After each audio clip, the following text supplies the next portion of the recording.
Hello, everyone, and a warm welcome to this exciting online session organized by the Entrepreneurship Initiative at IITGN. I am Vansh, and I will be the moderator for this session. This session will focus on topics like quantum consulting methods, startup growth, and global expansion. And for that, we are joined by Mr. Subho Pati Sanyal as the co-founder and COO of Nistula Group of Companies. He brings a wealth of experience to our virtual stage. A true global BPO expert, startup mentor, and quantum consulting strategist, Mr. Sanyal is at the forefront of innovation and leadership in the industry. Join me in welcoming him as he shares his invaluable insights with us today. Mr. Sanyal will impart his wealth of experience and knowledge on these subjects during a 40-minute session, after which we will take questions from the audience. The stage is yours, sir. Thank you so much, Vansh. And am I allowed to share something? Yes, sir. Thank you so much.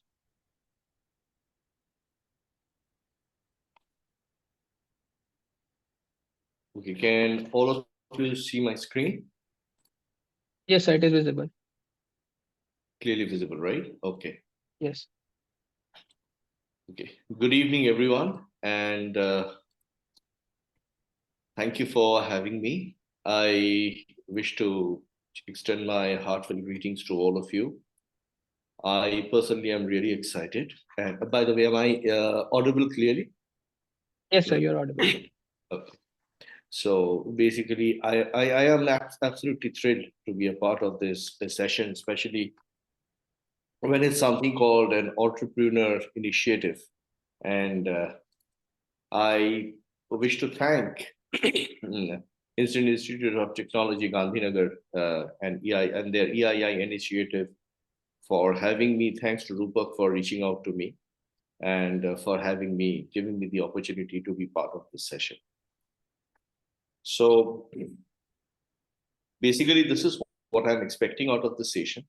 I am expecting an enthusiastic engagement, some inquisitive minds, some diverse perspectives, some innovative thinking. And while we go ahead with our discussions, we would look at the entrepreneurial spirit, and definitely I will be looking for some aspiration for impact. So as I go ahead, just a little brief of what the Nistula Group of companies is. These are the four flagship companies of the Nistula Group, NBS being the principal consulting phase. Centrita handles the branding and marketing. Delphi takes care of the only product division that the Nistula Group has, which deals with point of sale hardware and software. And Nistula Engineering, who primarily deals with optimization in businesses and industries dealing with engineering services. Nistula Group goes back 11 years and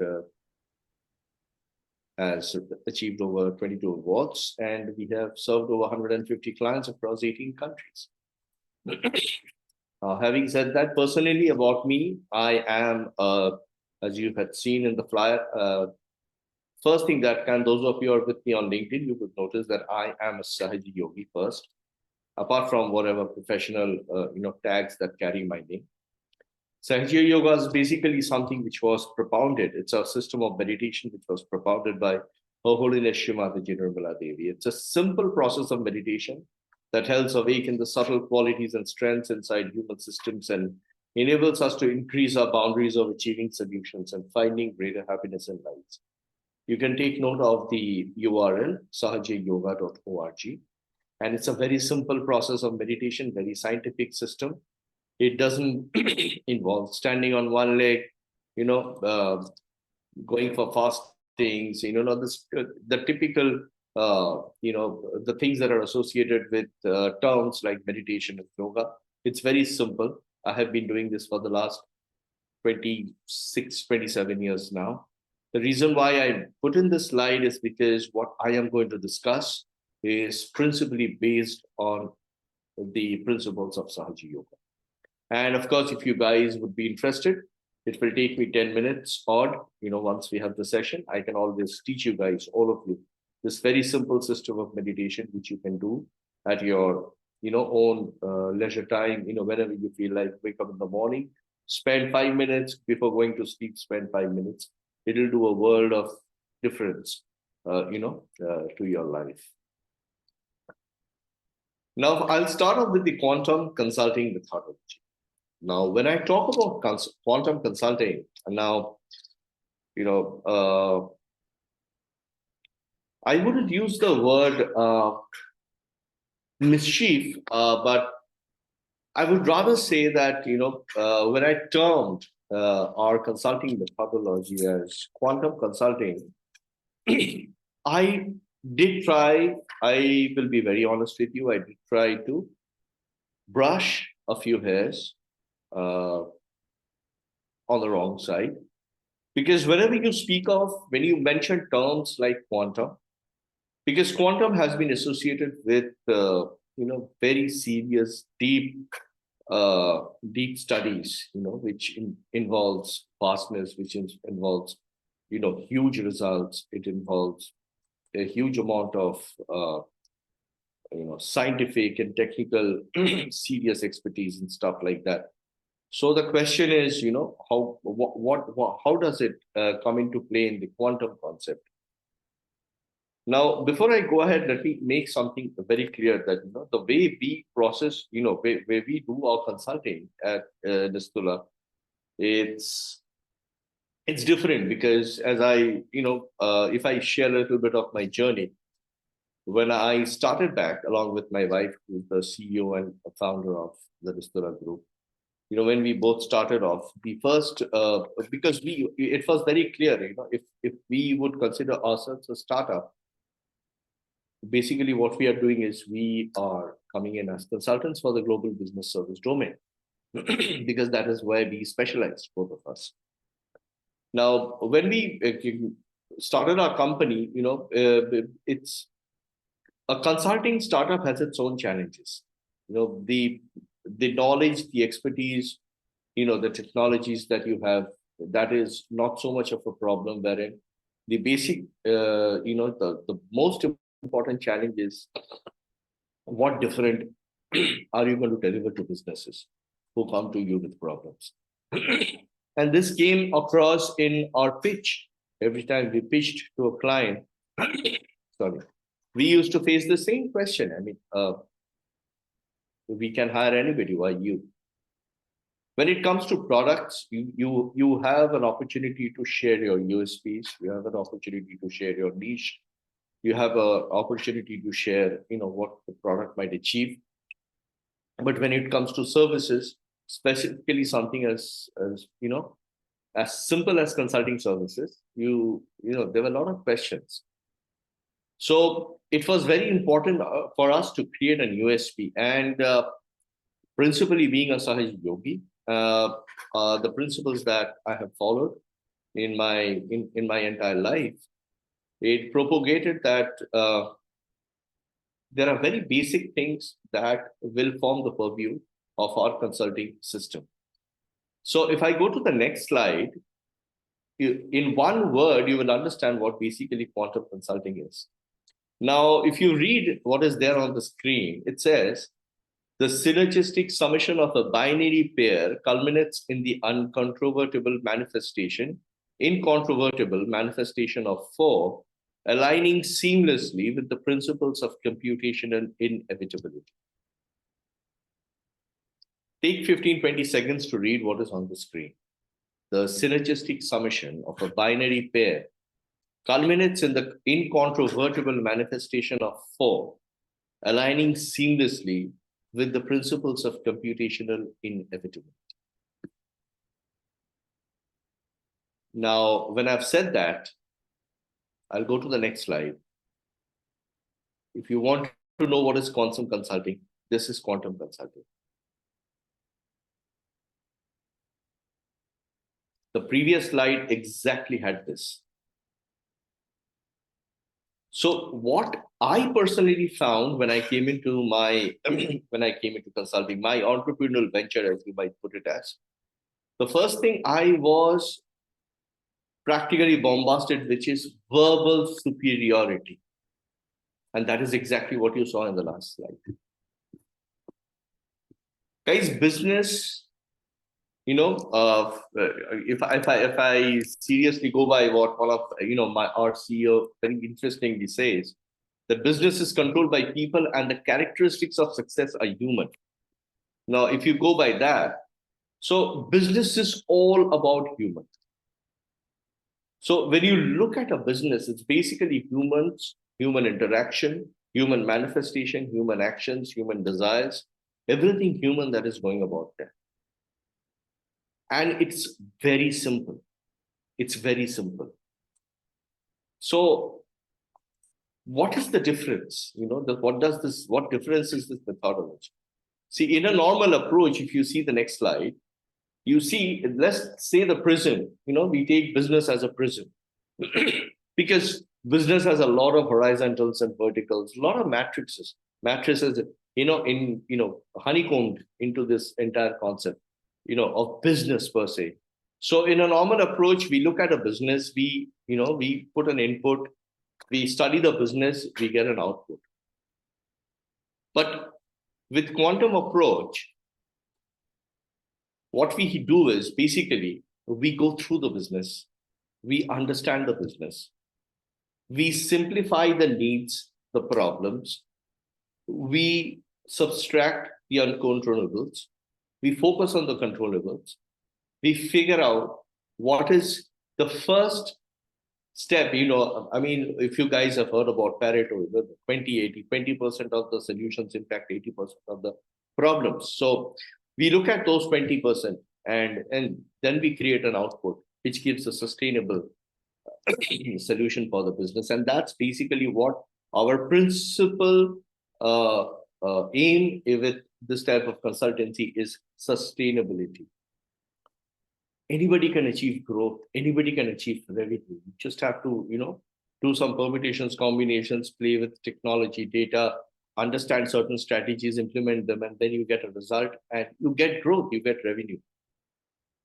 But the key is understanding the sustainability, the consistency of growth, the business continuity concept, where you consistently maintain growth.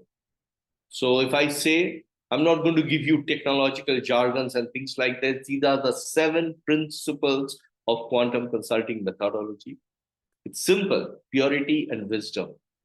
We approach businesses with purity. There is no beating around the bush. There is no using of jargons. It's looking at a business clearly, understanding it clearly in clear black and white. If there's something is seriously wrong, it is wrong. That's the truth. If you remember my previous slide where I gave a huge definition of 2 + 2 = 4, words don't change anything. It doesn't change anything. It doesn't change the truth. What is remains what is. So purity and wisdom, very wisely we look at businesses, we look at innovation. We look at deep seeking. When it comes to deep seeking, we are looking at deep dive into analytics, into data. Businesses are storehouses of data. Business, it is irrespective of the size. It can be a very small business. It can be a micro. It can be a mini. It can be a large business. All businesses are storehouses of data. And anything and everything you need to know about a business is right there in that data. So deep diving into that data. Our principle is very daunting yet accommodative. It's very, if I put it in very simple words, in a very human perspective, it's very fearless.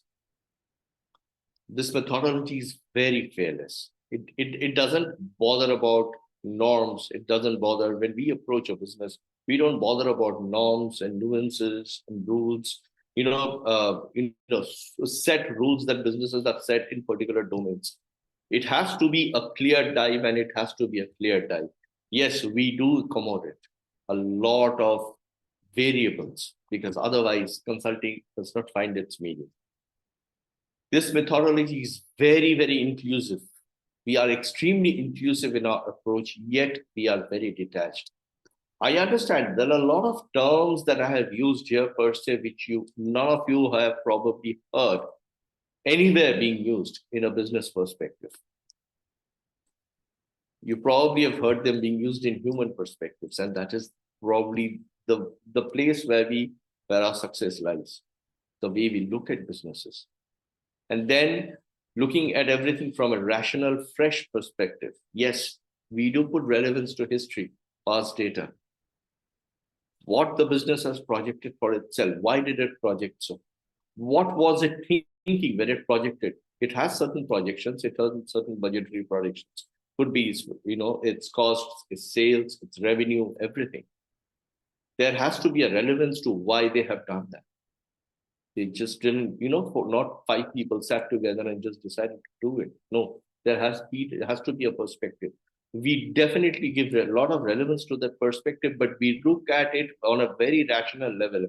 We don't think that, okay, this happened before, so this is going to happen now. We don't believe in conditionings, and we do not say that we had achieved it that this way, so I'm sure it's going to happen this way. No, we don't. We don't allow that ego to come. It's a very fresh perspective.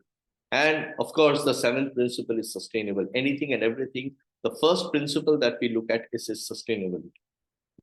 And all of you, this is one mantra that I want to give all of you. Anytime, at any moment, in whatever domain you are looking at entrepreneurship, please understand the only thing that you need to keep in mind is sustainable.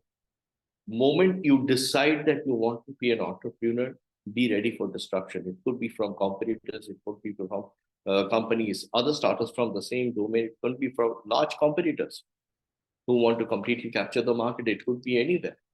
Disruption can come from anywhere. The key is sustainability. Start thinking from that point of view. Create your startup from the point of sustainability. Decide on products, decide on services. Decide on your growth path, decide on the size of your startup, everything. Start from the point of sustainability. Because I want to go into the question answer session fast, so I'm just wrapping up. So if you guys have noted down any questions for quantum consulting, you can share it with now, or you can just keep it. We can answer it once we do the question answer sessions. Now, coming to the forum that it is, the entrepreneurship initiative, the startup, I call it a brilliance in itself. Startup is a best way that what I say that startups are the best ways that entrepreneurs can manifest their goals in all trueness and all honesty. That's what I believe startups are. It's that passion, that that entire concept, the dream, whatever word you want to use it at, whatever definition you want to give it at. A startup is basically everything about an entrepreneur. It all boils down to that, that one single moment of decision making that gives birth to a concept that might or that may or may not become a big business decision, but that decision making moment is absolute brilliance. So normally, I personally, being a startup mentor, I am with Vadvani Foundations as one of their mentors. I'm also part of the Government of India Ministry of Commerce and Industries initiative MARG. I'm a registered mentor there. So and apart from that, I also deal with a lot of startups. So the 7 basic success strategies that I give to startup is, first is ethical entrepreneurship. If you want to get into the startup ecosystem, please understand, again, start with sustainability. What will help me overcome disruptions, overcome competition, overcome challenges? Believe me, I always say this. If you are thinking about something which you think is an idea, believe me, there are millions who have already thought about it. 30% of those people are already acting on it. 20% of it, 15% of those people have already started it. 5% of those people are already successful. There is nothing new and innovative. This entire population, somewhere, some point of the world, is exactly thinking what you're thinking. Some are already acting. Some have already started and some are already successful. So everything and anything, you have to understand that if you want to start up a business, as soon as you start up, be ready for disruption. As simple as that. That's the reality. That's the stark reality. And you need to understand, like right now, if you look at the global economy, if you look at the supply bar and the demand bar, correct? So it's somewhere like this. So the supply demand bar is the demand. I'm sorry, the supply and demand bar is like this. So the supply is higher than the demand. This is basically where the overall global economic matrix is standing. So whereas, in a situation where the supply is higher than the demand, startups need to be intelligent startups. I call it an intelligent startup ecosystem. In fact, I've started writing a book on that. It's probably going to be my 6th book. So it's all to do with how do you survive disruption. So first is ethical entrepreneurship. Second is please don't ignore the domain knowledge. Whatever domain you decide. Now that is a very big question. Which domain would you decide to go in with your startup? What kind of a domain? What idea? In which domain have you decided? I always advise that sit back and think there is always one thing that you really do well, probably do best. If you are planning to have a career as an entrepreneur, think about that. And we have been taught, funnily, we have been taught to, it's funny, but the fact is we have been taught to think, our qualities in very, very fixed variables, oh, I'm good in maths, I'm good in studies, I have leadership quality, okay, I'm a good engineer. These are very, very, direct variables. You probably, whenever you guys are hanging out, all of your friends are hanging out, you probably are the guy who leads that entire, hangout session. You are probably the center of attraction. That's your skill. Identify it. Because that is what is going to lead you, give you that, you will find that strength which is going to help you overcome disruption. So define your domain very critically, understand what is one thing that is going to be very difficult to put you down for. You have to understand, identify that. And that's not very hard. You just have to think, go inside, think. So continuous learning and development. Agile innovation. Okay, now you guys have probably heard a lot about agile. As I told you, all my concepts are based on the principle, because even those of you who are with me on LinkedIn, you will see that my first thing that comes under my name is Saiji Yogi. Saiji Yoga, apart from other things, has basically taught me to understand the truth of things. Not get overwhelmed. The basic strength that Sahaja Yoga gives you is you don't get overwhelmed.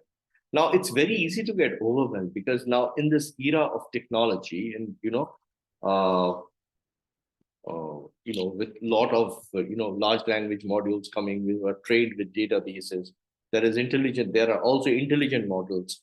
So it is very easy. The technology is taking leaps. Previously, it used to take jumps, but now it's taking leaps. It's very easy to get overwhelmed.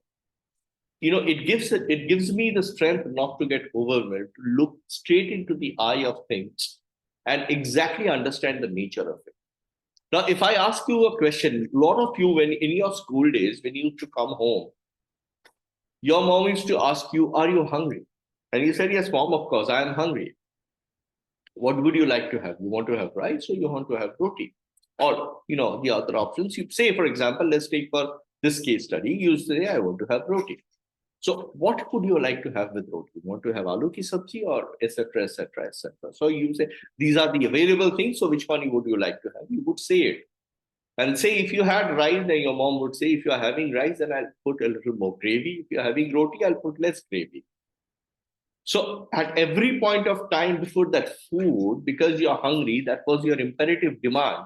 Every time before that food came in front of you, your mom was there asking at every level to ensure that ultimately the product that comes in front of you completely meets with the demand that you have. That, my friends, is basically what agile is. And we have been facing agile from the times we have seen our grandmothers do it with us, our parents do it with us, our friends. Every time you go, you hang out with your friends for a movie. Somehow or rather, just to make that occasion happy, you would find your friends giving you suggestions, your friends coming in with us options, suggestions, just to make sure that nobody misses out and the hangout is a great hangout session. All of you enjoy. This continuous interaction of and continuous innovation, continuous changing. That, my friend, is if you go into the understand the agile concept, that's basically it. And then they put that concept as a technology and they created processes out of it. The concepts like scrums and everything. So it's basically these questions that are put up on a board, and these they are worked upon, finally the results achieved, and the whole idea is to ensure that the client is happy. So that's basically it. Think simple. Again, remember those two slides. Those two slides were very important. The first slide and the second slide, 2 plus 2 is equal to 4. Try to see the 2 plus 2 is equal to 4. That is exactly where the truth, the reality lies. See, both of them are definitions. If I put both of them in front of you, it does not change the reality of the question that what is 2 plus 2? One answer is that paragraph, the answer is 2 plus 2 is equal to 4. It does not change the reality. Look at the reality. The more you look at the reality, more you understand the reality, more you are closer to not being overwhelmed by disruption, more you're closer to your startup being sustainable. Look for collaborations. Remember, we are not supposed to do everything. And second is, don't go around reinventing the wheel. Somebody has already done something. Collaborate. Learn to collaborate. The more you collaborate, you have to understand, if you're looking at a global matrix, one day it might come like the demand is higher than the supply. Good for all of us, good for all businesses. But right now, the matrix, global matrix, is supply is greater than demand. The only way you can increase your strength is increase your team. Go for collaborations. Always focus on your customer. Your customer is everything. Your customer is completely everything, nothing else except your customer. Always be customer centric. Be extremely data driven. There is nothing more than data. Your decision making does not depend on what somebody else is doing in somebody else's business. Your data has to be dependent on your decision making has come, sorry, not data. Your decision making has to be dependent on what data your business, your startup is giving. And second is global market orientation. Think global, start local. Sustainable. Find out, are you sustainable now? Because global market is a different ball game. When you're operating local, you have a sense of control. That is why you started local. And then when you grow global, understand whether your business is capable of facing the disruption of global businesses. Take decisions one at a time. There's no ego about it. It's okay. Fine. I am a local player for the last 3 years. Great. Okay, this business, it shot off global in 6 months. Good for them. Your business will shoot up global after 4 years. Fine. But the question is that business sustainable? What about sustainability? What about consistency? What about growth? How much have you earned? How much have you have in the bank? That's the crux. And of course, I will just touch base upon, I mentioned about, all of you were talking about the BPO, which is actually a part of the global business service domain. This is a boon for business continuity. It comes as a part of the collaborative aspect, which I shared with you. Global business service is basically, these are set on four pillars, five, 6 pillars: finance and account, sales and marketing, recruitment, ITES, procurement. These are the basic pillars of GBS. And businesses generally, they prefer to, to understand, to look at these, these critical areas of, reduction of cost, maximizing client servicing, clients satisfaction. Businesses, if they want to really focus on their core activity, like for I normally I advise a lot of software companies that you focus on your product. That's what you're supposed to do. Don't get overwhelmed by your support functions. Outsource them. There are people, there are experts who are there just to do it for you. You have to figure out the cost concept, the cost aspect of it, and it's always a win-win situation. You cannot hire everybody in your business. Outsourcing helps you with that. It helps in flexibility, lot of flexibility. You can, when you are outsourcing, you have the access of a complete different infrastructure. And with infrastructure, I'm not only talking about real infrastructure, I'm already also talking about human capital. You have improved quality and efficiency. You have a better degree of risk assessment, which is very one of the most critical aspects of outsourcing and shared service. And of course, effective communication and collaboration, because the basic job of your outsourcees are to ensure that your customer, and that is external communication. Internally, you are always in a much more control environment of control when it comes to communicating what you need to be achieved in an outsourcing relationship. So basically, this is what it is. I kept it short because I wanted to be engaging. I would want you guys to question me now if you have any questions, and you're free to ask me any questions in any direction. I mean, whatever you want to ask me about. So just shoot. Okay. Thank you, sir, for sharing your invaluable insights and expertise with us. Okay. Now we'll open the stage for questions from the audience. So,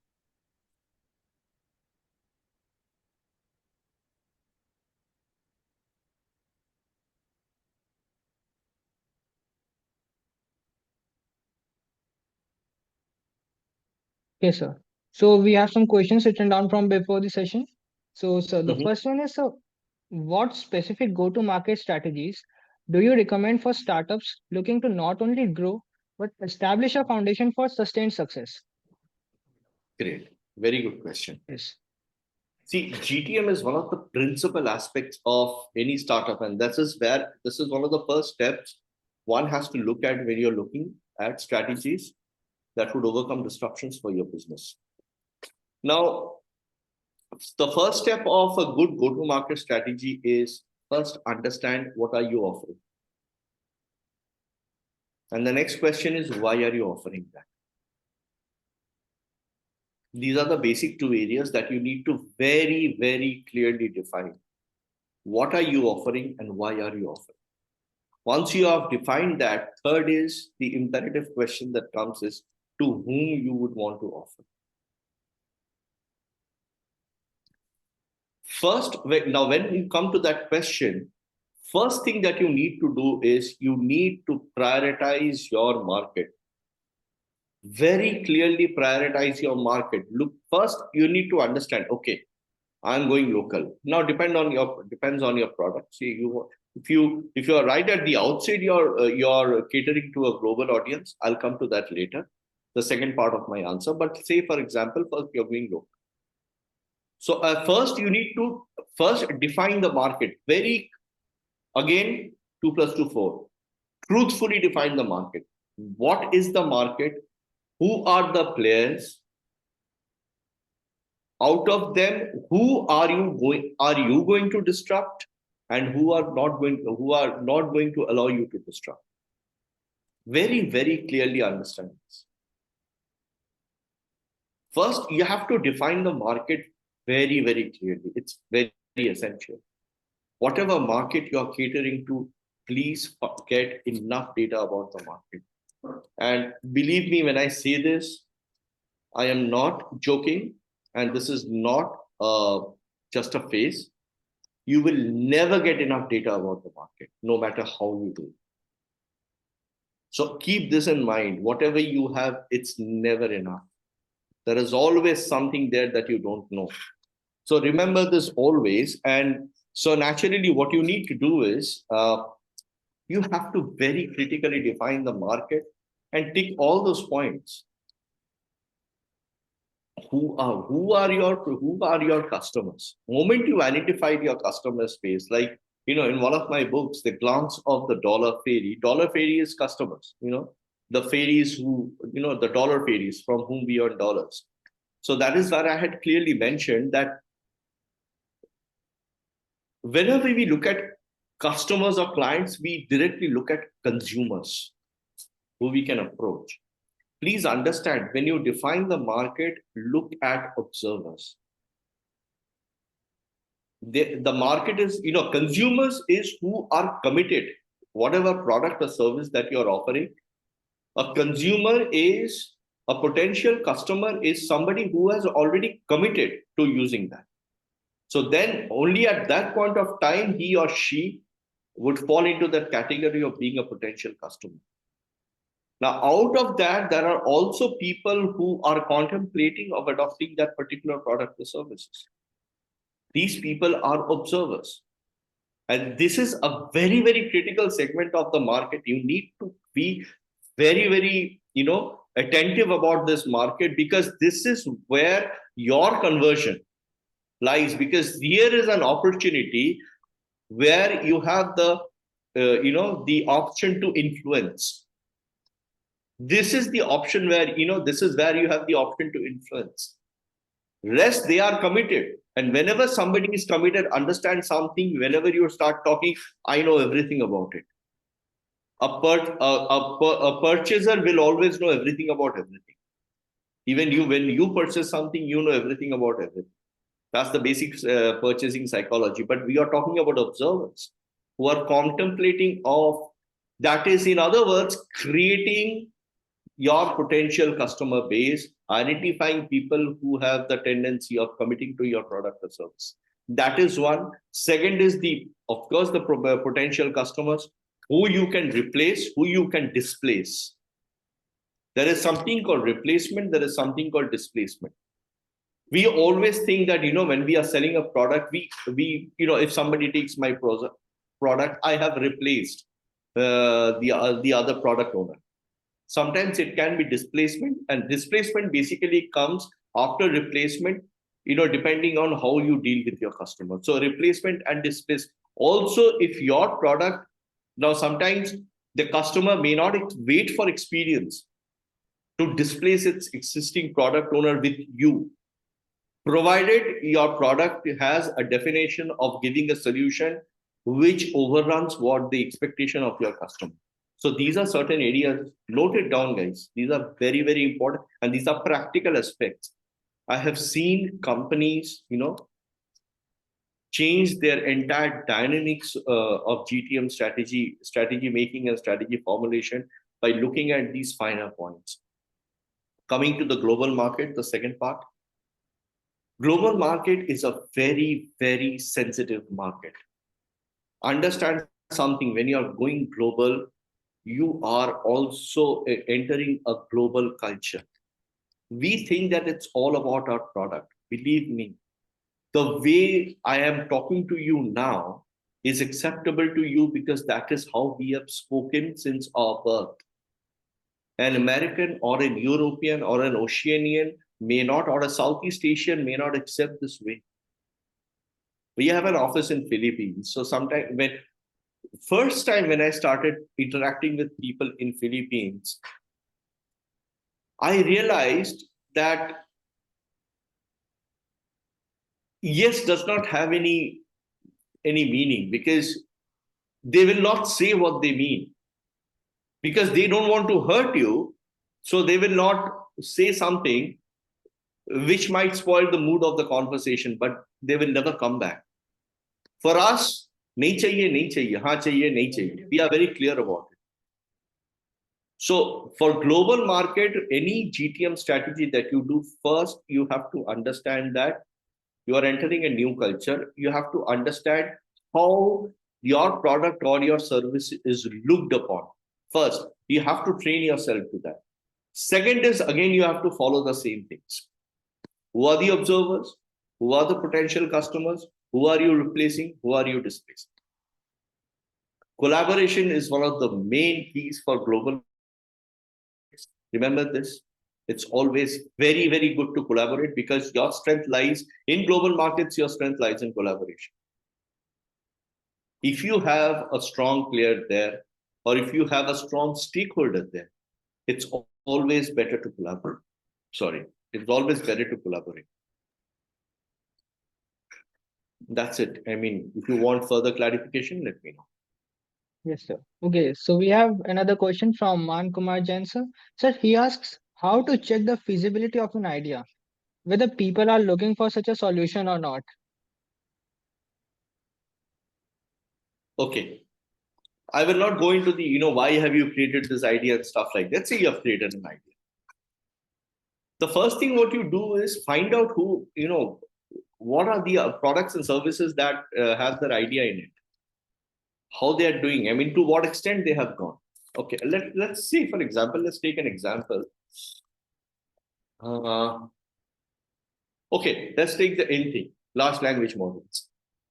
Okay, say for example, something like ChatGPT. You have an idea, you want to create an innovative platform like ChatGPT. So basic things are the same. You have to train it on a large language, LLM database. So that has to be common. All of these are there. So then you basically find out on these platforms what products, how much they have achieved. What is the max that a product has achieved in a free version, in a paid version? Even for paid versions, what is the maximum one has achieved? Now, when you look at what has one has achieved, you have to look at yourself that how much of capacity do you have in terms of investment and technology and collaboration. Correct? I'll probably, if there is a question, I'll explain that. This concept of investment and startup, this is not something that has to be in sync. Okay, so I'll come to that later on. So whether so you have to understand like what is your capacity, what is your strength in terms of your investment, your technology, your collaborators, to whether you can jump to that extent, or if somebody has already achieved it, remember that's going to be a starting point. Because if you want to stand back in the line and start all over again with all the players, your marketing cost is going to be very high, my friend. So you have to understand whether your business has the capacity to leverage that. But if you want to overcome that area, then what you have to do is you basically go ahead of the line. So in order to go ahead of the line, you figure out how much you have in, what do you have with you, so that you can start with somebody and stop. So just an example. So feasibility of an idea is basically this. And certain other ideas are there. For example, some ideas. Say, for example, specialty cuisines. Now, you can create an innovative food for a taste bud. There probably are a million companies who are producing the same thing. Every taste is unique. The same cook, if he prepares 3 dishes in 3 minutes, all the 3 dishes, the same dish probably, all three of them will, for some instant, a little proportion maybe, or to some little degree, it will taste different. So again, it depends on the idea, but what I told you is basically how you can ratify what kind of idea. Your ideation basically will depend on that. But again, my strong advice to you is sit back and find out what you do best. Then go back to your ideation level and then take that journey. That should be your second step. Before that, before ideation should be what is that one thing that I can do best.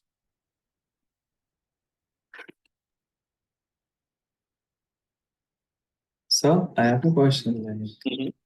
Mhm. What's the best time to expanding? Like, should we go to investors and VCs at first, or bootstrapping it? Like, when do you know? When do we know? Like, when to expand? Okay. See, the Nistula Group is a no loan, no investment company. So I will never, I don't put my business model as a model per se with any of my startups. So I did it, I chose that way. I didn't want external funding to dominate my thought process or the process I want to provide. Now, coming to your question of expansion,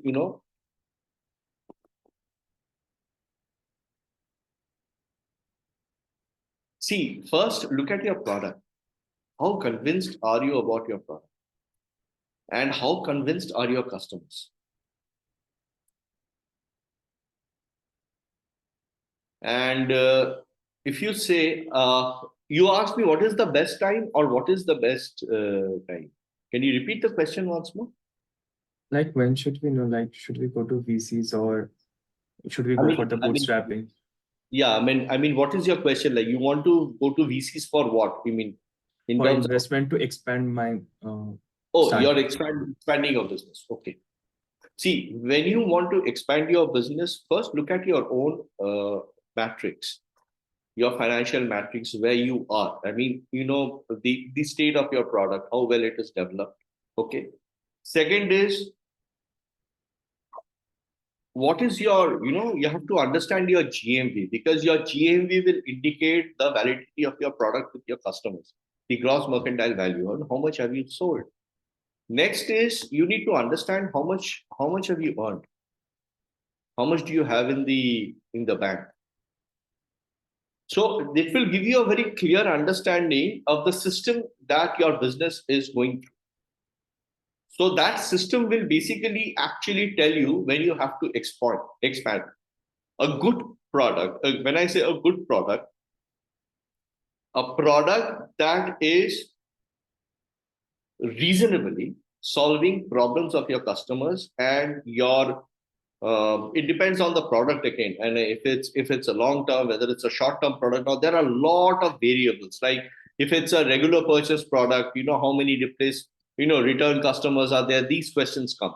If it's a long term product, what is your customer age, then that comes into the question. So it depends on the product. So depending on these horizontals and verticals, your business will actually tell you that, the answer to this question, actually, I will tell you, when you realize that a particular market, that is your particular market has accepted you as a seller. And if you think that is the case, that is the point of expansion. And if you have to expand, depending again on your product, look at your cash reserves, understand your cash reserves. What are your cash reserves? Because your cash reserves will actually tell you what is your. Now, another very important point here I want to mention is your customer acquisition cost. See, if a huge customer base with a high customer acquisition cost is a very dangerous state of a business to go into expansion. You're looking at death straight in the face. So you have to again look at that. What is my customer acquisition cost? But which, if that is well under control, and you're in the driver's seat there, and you more or less see that your product has a reasonable acceptability in the market, and you see that, and you have to do some testing also. Suppose you are catering to one particular level of the market, then you go to the next. You try to push it forward. You see the acceptability, yes, it is being accepted, then you push a little forward. And believe me, these pushes don't need extra funding. Your existing production capacity will be able to cater to that, right? In most of the cases I have seen, that in a business looking for expansion, primarily, it's if in case of an underutilized business, there is enough space for you to explore the market. If it is overutilized, that your demand is such that you cannot cater to the market, then your business is already in the expansion shelf. And then you have to come back and understand that if your business has so much of a high demand, if it is only about the production capacity, then that's a logical reason why you need to increase the production capacity. And then I think The best option is you should go for debt if you are allowed to. I mean, in terms of the rules and regulations allow you to go for debt and clear it out as early as possible. Or if you are looking for an investor, understand, I would say again, if you are conversed with your customer, collaborate with your customers. Customers can be anybody who are potential resellers. Collaborate with them. Getting in external funding is ideally, see, if you ask me, actually, I'm the wrong person to say this because I did my business in a different way. But I always have taken it as the last resort to take in external funding. I always had, our own business sustain our expansion model. Again, my business model is different. It's not product oriented. So again, I would say that yes, if the first scenario is the case that it's underutilized, there is enough opportunity for your business to cater to that expansion. If you are overutilized, yes, that is the point of time you should go for external borrowings. It could be investor or it could be, in fact, investors would be happy to give it to you, provided you have those metrics in place. The other metrics in place, because an investor, remember something, investor, you own your business, your investor does not. Your investor owns the money that he or she is putting in. The exit is the only important thing for the investor, or the gain that you're looking for, your scalability of your business. These are basic areas that investors will look at. So that's what it is. I hope I have been able to answer your question. If not, you can, again ask me a question if there's something missing. Yes, I surely like it. Got a lot of more perspective. In fact, yeah, it's always a question like when to give some equity and take some money, like to go for a mass expansion or like staying, like know the gap between like when to do that thing or like bootstrapping and having the equity to yourself. Bootstrapping is the best if you can do it. I mean, nothing like it. I would say collaboration again. Collaboration is an amazing. People do not explore collaboration. That's the unfortunate part. Believe me, if you explore collaboration, you will be surprised. What you have in store there, it's amazing. Sure. Thank you, sir. Anyone else want to ask a question? Okay, so we are going to the final question of the session, sir. So, how does one balance the need for rapid growth with long-term vision? I couldn't get it. How does one? How does one balance the need for rapid growth and long-term vision, sir? Okay. Rapid growth and long-term vision. Interesting question. See,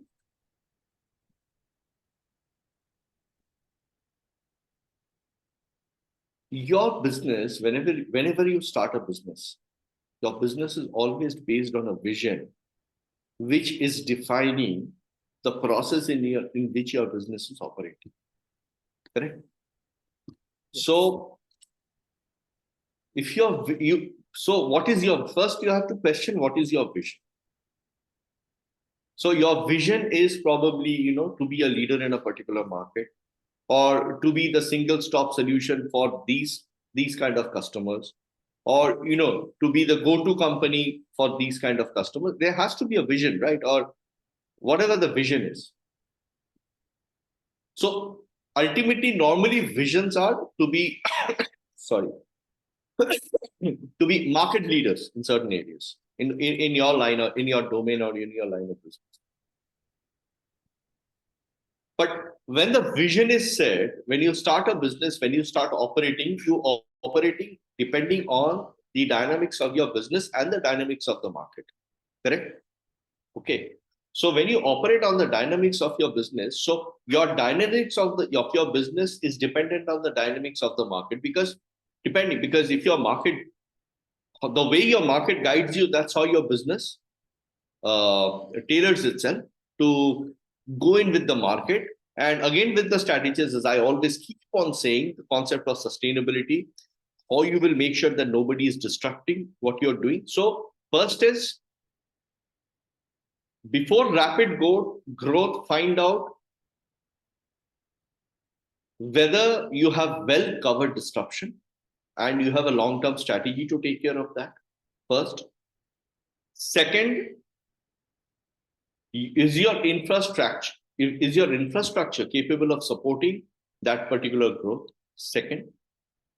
Third is, if you're looking at rapid growth, you definitely would have a market in question, right? You definitely would have a target market in question.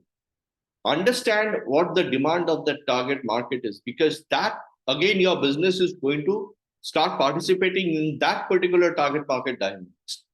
So these are very intricate things. People say, okay, chalo, acha chal raha hai, chalo, let's expand. Investment comes in and it expands, and suddenly things don't go well. So you have to understand why. What is the why in all these things? What happens? What is that thing that creates that chemistry which does not work? So rapid growth has to follow, first and foremost, these basic understandings. Okay, and that is where that will gradually take you towards your vision,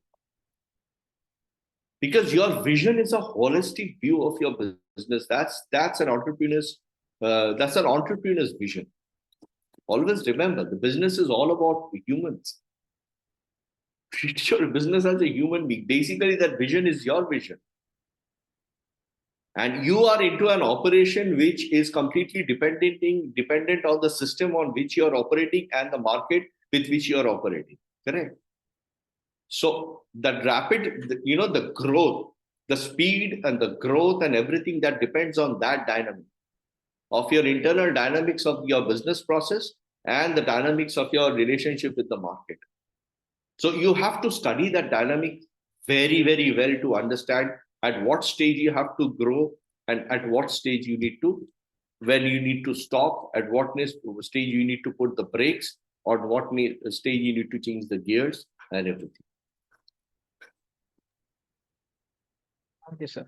Thank you, everyone, for your engaging questions and participation in today's session. We truly appreciate your curiosity and enthusiasm. A special thank you to our distinguished speaker, Mr. Sanyal, for sharing your valuable insights and expertise. Hoping to see you on campus for an offline session really soon. Thank you so much, guys. Thank you very much. I really enjoyed this session. And thank you so much for having me. And once again, my heartfelt thanks to IIT Gandhinagar for having me and accommodating me for this session. Thank you so much. Wish you all the guys all the best. If you want to connect with me, I'll just share my screen with you. You can, I am available on LinkedIn, and I am also available on, just a moment. Just give me a second. I'll just share it.